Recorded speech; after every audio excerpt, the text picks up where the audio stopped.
Il paraît que des féministes se désignent elles-mêmes comme des sorcières. On peut en sourire, mais c'est peut-être plus sérieux que ça n'en a l'air. C'est assez étonnant de penser qu'aujourd'hui, la sorcière devient presque une super-héroïne. Traiter une femme de sorcière pendant des siècles, ça voulait dire la condamner à mort. Il y a une espèce de légèreté dans la manière dont on traite cet héritage qui est vraiment assez frappante et qui, je pense, est liée au fait que c'est des femmes qui ont été exécutées et que la mort des femmes, c'est jamais très réel ni très grave.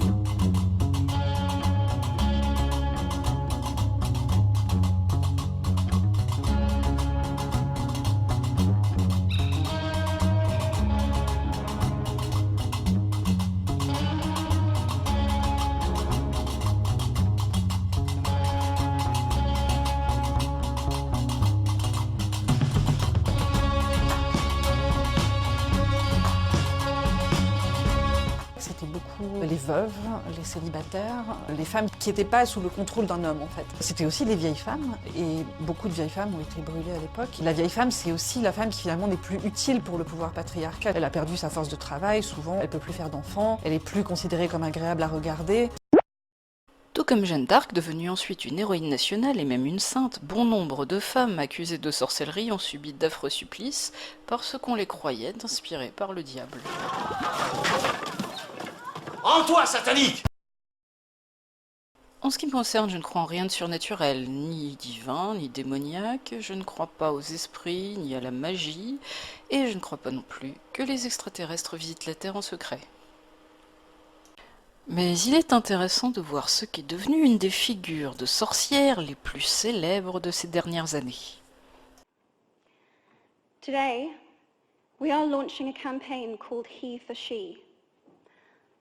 I am reaching out to you because we need your help. We want to end gender inequality. And to do this, we need everyone involved. Emma Watson a raison de rappeler que le féminisme n'est pas la haine des hommes. N'est-ce pas révoltant de vivre dans un monde où il est banal que des femmes servent de butin de guerre, d'éléments décoratifs ou de marchandises pures et simples ? Dans le cadre de cette campagne pour l'égalité, l'ambassadrice de l'ONU a rencontré le couple Macron et Marlène Schiappa et obtenu la contribution financière de l'État français. Ce n'est d'ailleurs pas la première fois qu'une célébrité rend visite au président Macron pour une bonne cause. Bien sûr, les écoles ferment par centaines en France, bien sûr, Rihanna n'est pas forcément un modèle pour la jeunesse, mais il faudrait être sans cœur pour regarder d'un mauvais œil un projet mondial pour l'éducation, ou pour l'égalité. C'est un peu dommage que les visuels He for She soient si lugubres. Le noir et blanc et l'ombre qui mange la moitié du visage. Les visages sont coupés en deux, ce ne doit pas être un hasard. Si on rassemble les deux moitiés, on obtient une sorte d'androgyne interraciale. Serait-ce l'humain du futur souhaité par l'ONU? Une union des opposés? Et tout est en noir et blanc à part ce rose bonbon extrêmement stéréotypé qu'on attribue au genre féminin. Certains prennent le relais dans les médias. Mais est-il utile pour l'égalité que des hommes se présentent comme des femmes, surtout quand leur numéro consiste à tourner des femmes en dérision? Qu'est-ce que ça cache? D'un autre côté, certaines soi-disant sorcières féministes tentent des sortilèges en guise d'action politique.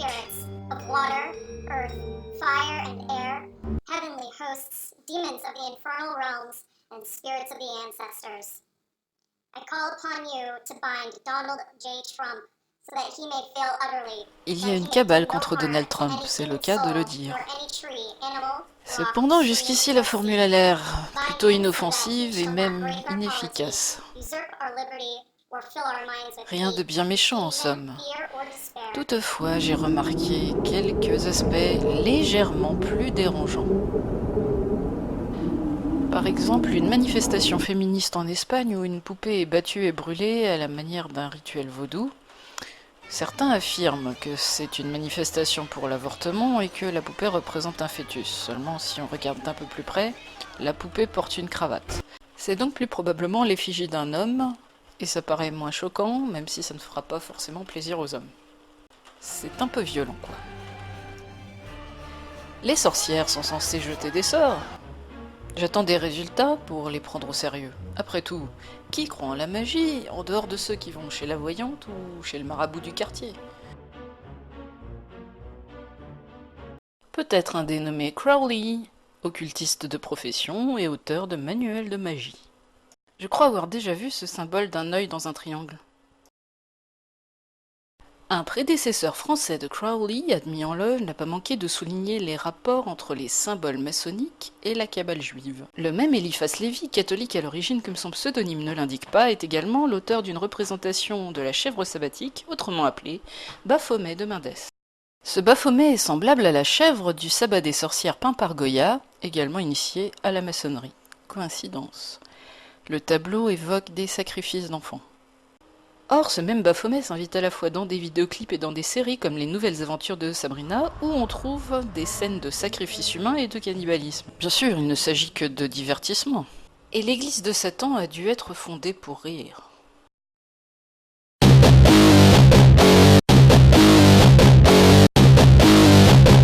Comment expliquer l'obsession du showbiz pour le corps nu? À propos, voici une féministe endiablée. Faut-il comprendre que le gratin s'adonne aux invocations du diable, aux rituels sabbatiques? On peut s'étonner de la mort d'une jeune femme dans des circonstances étranges alors qu'elle s'apprêtait à révéler des pratiques de magie sexuelle impliquant Silvio Berlusconi. À côté de ça, le showbiz est plein de sorcières qui se prétendent féministes. Mais j'ai plutôt l'impression que leur féminisme consiste à franchir les limites de l'indécence. Dans le cas de Miley Cyrus, on peut même se demander si elle n'est pas carrément possédée. Alors qu'elle parle de liberté et de gagner en puissance, elle n'a même pas l'air de contrôler sa propre langue. Est-ce que j'insinue que Miley Cyrus serait une poupée contrôlée à distance comme le personnage qu'elle incarne dans une production Netflix? C'est possible. Ce qui est certain, c'est que la CIA s'intéresse beaucoup au contrôle mental et s'approvisionne en cobayes sans leur demander leur avis. Ce qui est certain aussi, c'est que les célébrités du showbiz interfèrent en politique pour tenter d'influencer le public. Et leurs interventions vont toujours dans le même sens. Promettre des fellations en faveur de Clinton, comparer Le Pen à Hitler, il fallait y penser. Mieux vaut montrer qu'on n'est pas raciste en adoptant de petits Africains. Pour en revenir aux soi-disant féministes du monde du spectacle, une de leurs missions consiste à diluer le féminisme dans le mouvement LGBT, alors que le mouvement LGBT n'est pas particulièrement favorable aux femmes. Les progressistes sont gagas de l'arc-en-ciel LGBT, en particulier l'inarrêtable maire de Paris. Les travestis, les trans sont à la pointe de la tendance. Jolie couronne. D'accord, chacun s'habille ou se déshabille comme il lui plaît, mais quand ça concerne des enfants, il y a quelques questions à se poser.